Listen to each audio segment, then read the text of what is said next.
Salut tout le monde. Donc, on va continuer vraiment, ça va être le dernier point. La justice de Dieu révélée par la foi pour la foi. Donc, c'est comme je vous ai dit, il est présenté que c'est un fondement vraiment le fondement de la marche. Je vous encourage à réécouter les premières vidéos. Là, je vais parler d'identité, comme je vous l'avais mentionné. Point important. Mais c'est un point, vous pouvez l'appliquer partout à la justice de Dieu révélée. Vous allez voir que ça touche tous les aspects, les relations amoureuses, tout ce que vous voulez, le travail, les rapports entre les gens, les émotions. Bon, ça touche tout ça, mais on va là en profondeur. On va vraiment aller en profondeur par rapport à ces choses-là. Donc, je brosse rapidement au niveau de l'identité. Faut comprendre qu'en général, dans le monde, l'identité, c'est révélé par la vue. Donc, dis-moi ce que tu as, dis-moi ce que tu fais, je te dis qui tu es. Grosso modo, c'est comme ça que ça fonctionne. Parce qu'on me dit, non, mais attends, mais j'ai tel nom. Oui, mais quelle est la vie intérieure? La culture va te présenter un standard. Est-ce que tu as telle chose? Non. Bon, tu n'as pas le droit d'être joyeux. Comment ça se fait que tu n'as pas encore telle chose? Est-ce que tu as telle chose? Oui. Ah, c'est normal, tu as le droit d'être joyeux. Donc, notre identité va varier en fonction des standards de ce monde, en fonction du fait qu'on a ou qu'on n'a pas. Peu importe le nom qu'on a. Alors que sur notre carte d'identité, notre nom ne change pas. Notre nom ne change pas.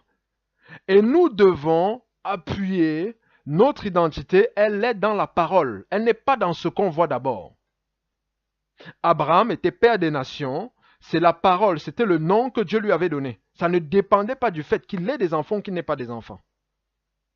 Joseph était appelé à être élevé au-dessus, voilà, gouverneur par exemple en Égypte. Ça ne dépendait pas du fait qu'il était en prison. Et il faut comprendre que dans la marche avec le Seigneur, il va y avoir des moments de désert. Des moments de désert où vous serez dans des situations qui, même pour le monde ou pour vous-même déjà, c'est quelque chose d'anormal. Vous allez vous retrouver, parce que nous sommes censés avoir la vie de Christ, il n'avait rien pour attirer le regard, et vous aurez des moments dans votre marche où vous ne... C'est-à-dire, il y a des moments où on peut souffrir, hein, même quand vous ne connaissez pas le Seigneur, mais vous savez que ça va passer, vous aimez votre souffrance. Je vous garantis, puisque vous allez vivre la vie de Christ, vous allez vous regarder vous-même, la situation dans laquelle vous êtes, vous ne serez même pas attiré par ça. Le désert là ne va pas vous attirer. Vous allez ressentir, en général, quand vous, ça dit c'est quelque chose que vous allez regarder. Non, il n'y a que la puissance de Christ qui va vous permettre de vivre. Donc il n'y aura que être dans la foi, c'est la seule chose qui va vous faire aimer là, qui va vous faire vous épanouir dans la situation dans laquelle vous êtes, parce qu'il y aura des déserts. S'il n'y a pas la foi, vous n'allez pas aimer. C'est ce qui s'est passé avec les enfants d'Israël dans le désert. Ceux qui avaient la foi s'épanouissaient, gagnaient des victoires, parce que c'est toujours des moments de gagner des victoires dans les déserts. Mais ceux qui ne manifestaient pas la foi, ceux qui étaient affectés par la justice du monde, voulaient retourner dans le monde, repartir en Égypte. C'est là où le passé vient talocher la pensée. Et on s'identifie par rapport à ce qu'on n'a pas, à l'instant T.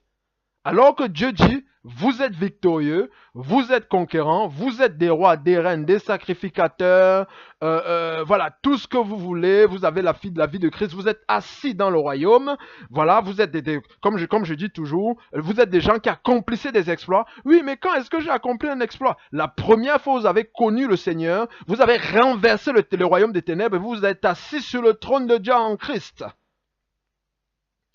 Pour la simple et bonne raison que vous avez manifesté la violence et le royaume des cieux, ce sont les violents qui s'en emparent. Donc c'est un exploit parce que vous avez fait un transfert du royaume des ténèbres vers le royaume des cieux, le royaume de lumière. C'est le plus grand voyage que vous ayez expérimenté. Vous êtes des victorieux, ça ne dépend pas de ce que vous voyez. Et de toutes les façons, ce que Dieu a promis dans votre vie, de toutes les façons, les choses vont se mettre en place parce que vous avez la vie de Dieu en vous. Dieu, c'est un battant. Vous êtes des battantes parce que vous avez la vie de Dieu. Vous êtes des battants et des battants. Vous êtes des combattants, des guerriers et des guerrières. Vous n'avez pas le choix de toutes les façons. Donc, vous êtes condamnés à réussir. Vous allez réussir. Ne vous identifiez jamais à vos circonstances. La circonstance, ce n'est pas vous. La parole, c'est vous. Mais pas la circonstance. Ce qu'on voit est totalement passager. Et si vous vous identifiez à ça, comme le riche s'est identifié à son argent, dès qu'on lui a demandé lâche cet argent, comme il se confie en cet argent, dès qu'on lui a demandé lâche cet argent, il a été triste. La seule chose à laquelle vous devez vous identifier, c'est Christ qui est notre identité, et le reste nous en jouissons à la gloire de Dieu. C'est la seule chose qui va vous permettre de tenir dans les déserts pour la simple et bonne raison que Christ est votre vie et il a déjà tenu dans les déserts. Donc Dieu vous donne la vie du fait, il vous donne la capacité de tenir dans les moments de désert parce qu'il l'a fait déjà pour vous. Il a déjà accompli votre vie. Ne regardez pas en arrière. Vous n'avez pas perdu de...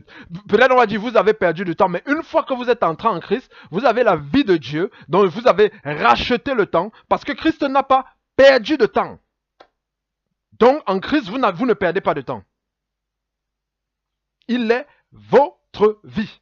Vous n'êtes pas égaré. Je profite avec des petits encouragements pour vous encourager au niveau de l'identité parce que ça bouge des fois. Vous n'êtes pas égaré. Le simple fait que vous ayez cru en Jésus-Christ vous a remis sur le chemin, peu importe là où vous êtes. Agar se retrouvait dans le désert, elle a cru qu'elle était perdue. Dieu le voyait où elle était. Il savait et la réponse était juste à côté. Il y avait un petit courant d'eau, un petit oasis ou je ne sais plus comment ça s'appelle.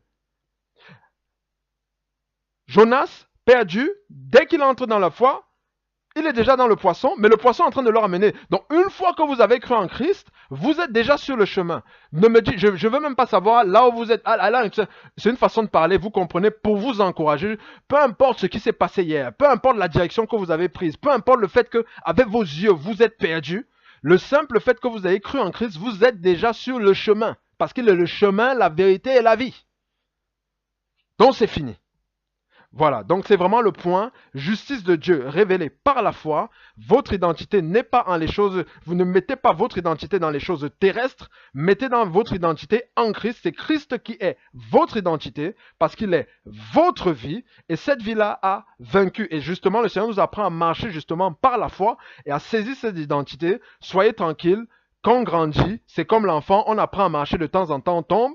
Mais ne vous inquiétez pas, l'enfant ne se prend pas la tête comme je vous l'ai déjà mentionné, parce qu'il a voilà, peut-être fait des choses et tout quand il est bébé, mais il grandit, il sait que de toutes les façons il va marcher, il sera solide, parce que sa vie c'est sa vie, on ne peut pas lui enlever, il reste un être humain. Donc, je vous remercie, merci pour votre écoute, j'espère que toutes ces vidéos vont vous faire du bien, et n'oubliez pas, vous êtes justifiés parce que vous avez cru en Jésus de Nazareth.